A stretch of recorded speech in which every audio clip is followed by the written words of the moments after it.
Olá, meu povo! Sejam todos muito bem-vindos aqui ao canal César Rocha Fotógrafo mais uma vez.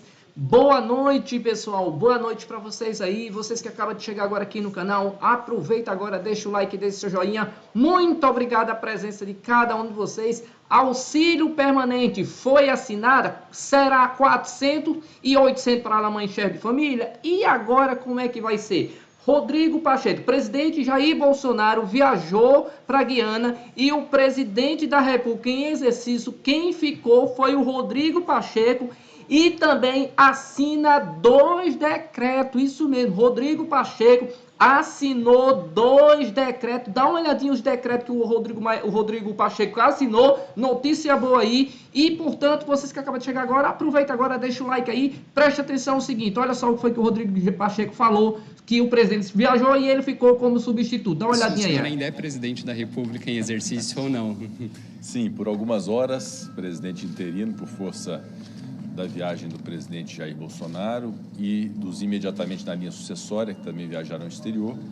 Então, houve essa assunção na data de hoje, mas que vai até agora com o retorno do presidente, marcado agora para o início da noite. Perfeito. Então, cumprindo a responsabilidade. Presidente, desculpa, que lá não era pergunta. Presidente, na live de ontem, o presidente Jair Bolsonaro mencionou que o partido dele, o PL, vai contratar uma consultoria para auditar as eleições. 2 perguntas sobre isso. O que o senhor acha de uma empresa privada auditar umas eleições acima ou das instituições brasileiras? Se o senhor acha que isso é uma tentativa de tumultuar as eleições? Eu considero que a responsabilidade pelo processo eleitoral cabe a uma justiça especializada no Brasil, que é liderada pelo Tribunal Superior Eleitoral, que tem uma estruturação Brasil afora, que é a Justiça Eleitoral. A ela cabe a confiança dos brasileiros e da sociedade sobre a rigidez do processo eleitoral, de processo de apuração das eleições. Houve, por parte do TSE, uma iniciativa muito louvável, que foi da participação da sociedade, de instituições, para a demonstração da transparência do processo eleitoral. Desse comitê fazem parte diversas instituições, inclusive o próprio Congresso Nacional, o Senado Federal, a Câmara dos Deputados, e isso é digno de nota, que a partir do momento que há algum questionamento, ainda que sem justa causa, sobre a lisura do processo eleitoral, é bom que se dê a transparência sobre esta lisura do processo eleitoral. Então, quanto a isso, a responsabilidade é do TSE, evidentemente, que não cabe a nenhuma entidade privada ou outra instituição a participação na contagem ou em recontagem de votos, porque isso é um papel da Justiça Eleitoral. No entanto, é absolutamente legítimo se pretender algum tipo de participação privada de alguma empresa especializada dentro, obviamente, de limites, que obviamente não é a contagem dos votos, que, repito, cabe à Justiça Eleitoral. O senhor acha que é uma tentativa de tumultuar as eleições? Até porque o presidente indicou que se ele não tiver acesso a todas as informações, ele sugeriu que vai ficar mal para o TSE. Olha, quanto mais transparência, melhor. As informações possíveis de serem compartilhadas serão compartilhadas, mas cabe à Justiça Eleitoral a apuração. Esse é o sistema constitucional, esse é o Estado de Direito, e nós precisamos ter confiança nas instituições. E, obviamente, a checagem sobre procedimentos, como isso deve acontecer, naturalmente a participação de partidos políticos e dos próprios candidatos para poder conhecerem a sistemática é absolutamente legítimo, mas o processo de apuração em si não cabe a mais ninguém que não seja a própria Justiça Eleitoral. Presidente, sobre o pedido do Randolph de ter um representante do Parlamento Europeu para também acompanhar as eleições, como é que está? Essa é uma questão que vai ser apreciada pela presidência do Senado. Foi feito ontem pelo líder da oposição, o senador Randolph Rodrigues, do pedido da participação da comunidade internacional, especialmente da União Europeia, para que possam ser observadores das eleições no Brasil. E a tendência de encaminhamento é consultarmos o Tribunal Superior Eleitoral, que, repito, é a instituição responsável pelo processo eleitoral brasileiro, não é diretamente o Senado, é o TSE, consultarmos o TSE para saber se isso é algo que pode ser concretizado. Em sendo, não há problema nenhum, quanto mais transparência e uma observação em relação ao processo eleitoral brasileiro, melhor será. Mas, repito e insisto, que a responsabilidade pelo processo eleitoral cabe à Justiça Especializada, que é a Justiça Eleitoral, sob a tutela do Tribunal Superior Eleitoral. Presidente, as declarações do presidente Bolsonaro minam de alguma forma a confiança dos eleitores no processo eleitoral? Na verdade, a segurança sobre a justiça eleitoral, sobre a lisura das urnas, sobre o bom funcionamento das urnas eletrônicas, é o que é mais importante. E esta comunicação deve ser feita com a sociedade. A sociedade tem que ter, e a população brasileira, plena confiança de que nós temos um sistema que vem funcionando ao longo do tempo, que definiu eleições, inclusive de muitos que estão aqui eleitos, na verdade de todos que estão aqui eleitos, através desse sistema eletrônico. Não há motivo razoável e justa causa para poder se questionar a rigidez das urnas eletrônicas e do sistema eleitoral brasileiro, que, aliás, era motivo de orgulho até pouco tempo atrás por nós brasileiros. Todos nós nos orgulhávamos muito em dizer que o nosso sistema eleitoral é moderno, tem apuração rápida, tem segurança, de modo que esses questionamentos, uma vez feitos, eles não contribuem. E cabe à Justiça Eleitoral e todas as instituições reafirmarem a garantia do processo eleitoral brasileiro e demonstrar isso para a sociedade brasileira. Eu tenho plena confiança das nossas eleições correndo dentro da normalidade, através das urnas eletrônicas, uma vez que foi superada a tese do voto impresso pelo Congresso Nacional. Então, acredito muito que as coisas correrão dentro dessa lógica. Urnas eletrônicas, votação eletrônica e a escolha legítima de representantes por parte do eleitor. Presidente, o senhor usou a expressão agora não contribuem. Atrapalha as eleições? Atrapalha? Claro que todo questionamento institucional às instituições, questionamentos que não têm justa causa e que não têm lastro probatório ou legitimidade, são questionamentos que não contribuem. Consequentemente, eles podem sim atrapalhar o bom andamento das instituições. O que nós temos que ter no Brasil é assimilar essa cultura do respeito às instituições. O Poder Judiciário cumpre o seu papel, o Poder Legislativo igualmente, o Poder Executivo tem as suas prerrogativas que precisam ser respeitadas. Então, nessa divisão de poderes, numa convivência harmônica que nós temos que pregar sempre, é o caminho que nós temos para solucionar todos os nossos problemas. E não há motivo, repito, já próximo das eleições, que tenhamos esse tipo de questionamento no Brasil, porque já está assegurada a votação pelo sistema eletrônico, a confiança institucional e a segurança por parte do TSE de que é um sistema que funciona, de modo que nós temos que confiar nisso. A sociedade precisa estar tranquila para poder escolher bem seus representantes nas eleições. Presidente, sobre a questão do HD da CPI da Covid, queria perguntar por que o senhor não recorreu da decisão do ministro Gilmar Mendes e se a destruição atrapalha o possível compartilhamento de provas numa futura CPI. Preciso ter clareza em relação a essa questão também, para que não se dê uma dimensão além do que é a real. A CPI produziu provas, colacionou e organizou essas provas embasaram o relatório do relator, do senador Renan Calheiros, que foi aprovado pela Comissão Parlamentar de Inquérito. Essas provas e o relatório foram compartilhados com as instâncias que devem ter conhecimento desse trabalho, e essas provas da CPI estão absolutamente preservadas e assim ficarão preservadas.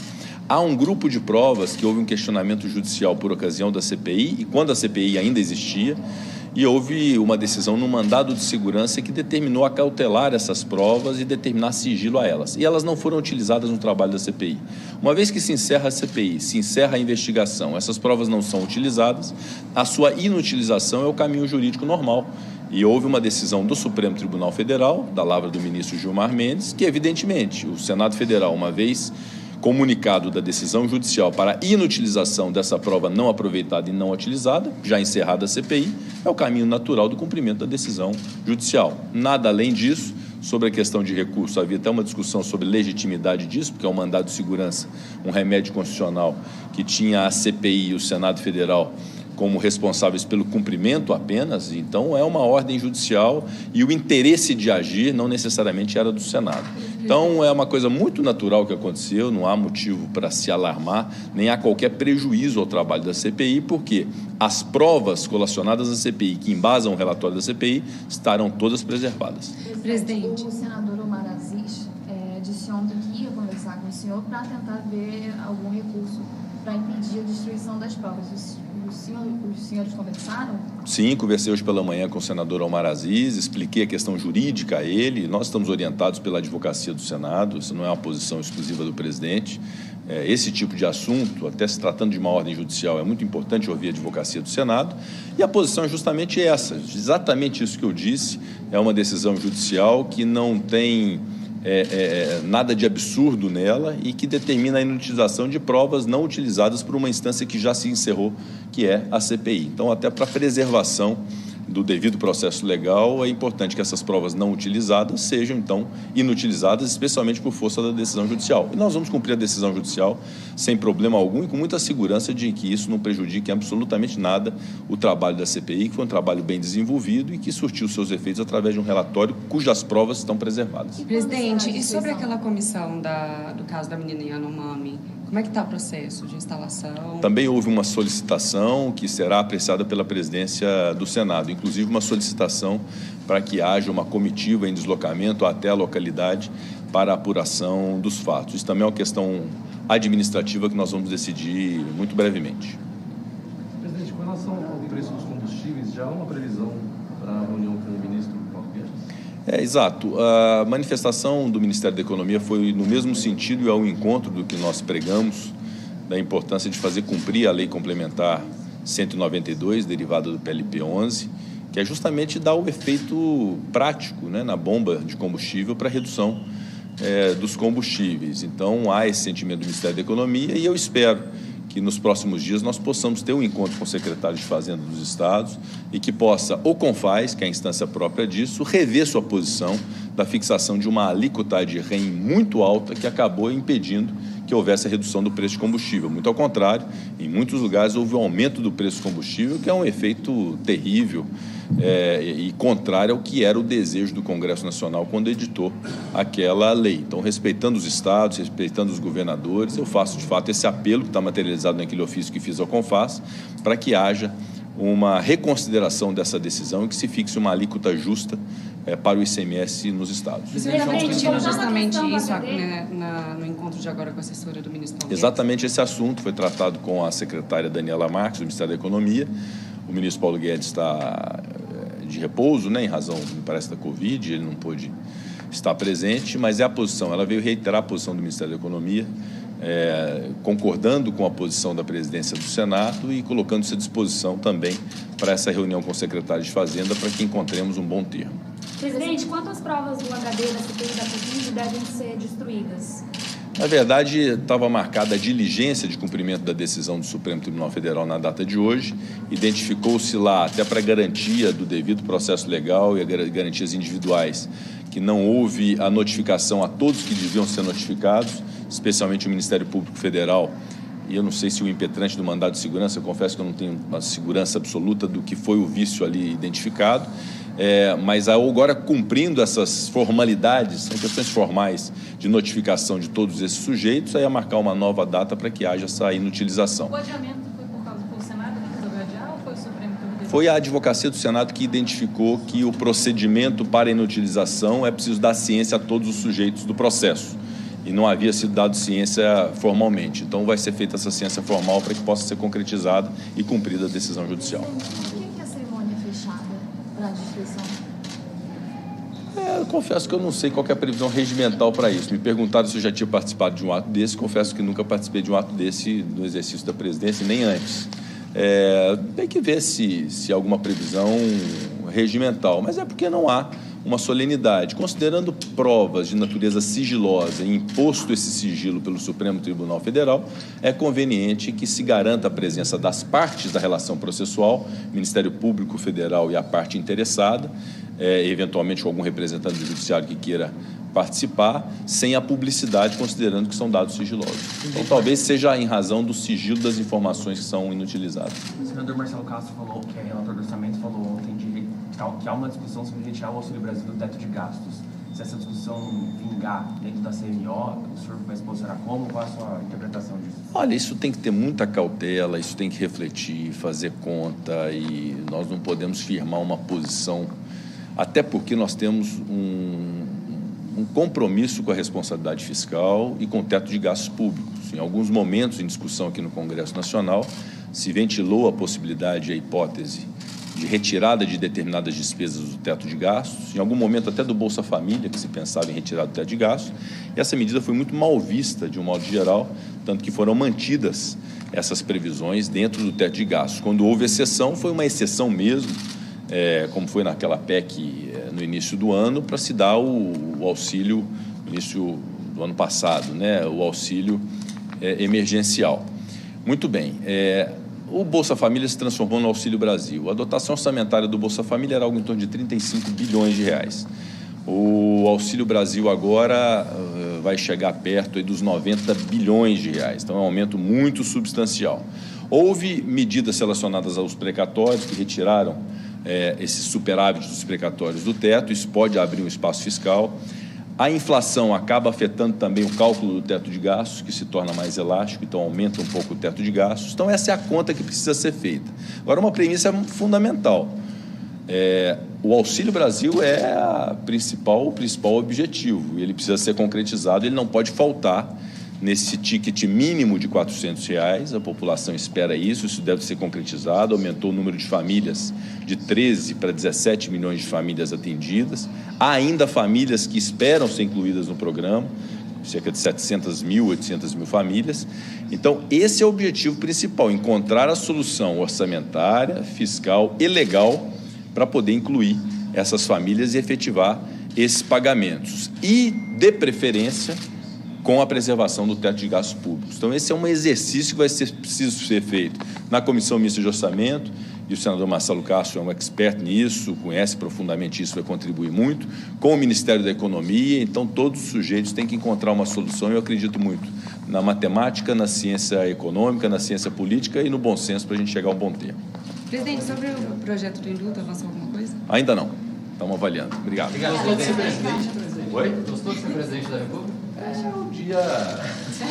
Bom, pessoal, vocês viram aí que a entrevista aí do Rodrigo Pacheco como presidente, né? Porque o presidente Jair Bolsonaro, ele não estava, né, esses dias, né? E aí é o seguinte, pessoal, a palavra que não quer calar. Tô todo mundo expectativa agora sobre que se foi assinada a assinatura de hoje, né? Que é a assinatura do auxílio permanente. Vocês que acabam de chegar agora, boa noite para vocês. Deixa o like aí. Olha só isso aqui, pessoal. E aí, o que foi discutido com o auxílio permanente? Ela vai ser R$800 para as mães chefes de família? Vocês vão ficar sabendo agora por esse vídeo. Eu vou pedir para vocês agora deixar o seu like aí. Clique nesse quadradinho que vai aparecer no meio da sua tela. Quando chegar lá, você já deixa o seu like, que é para você receber as notificações. Dá uma olhadinha para vocês ficar sabendo se o Auxílio Brasil vai ficar R$800 para as mães chefes de família nesse quadradinho aí, tá bom? Muito obrigado, que Deus abençoe. Deixa o like chegando lá, tá bom? Valeu, galera. Pode clicar agora, todo mundo.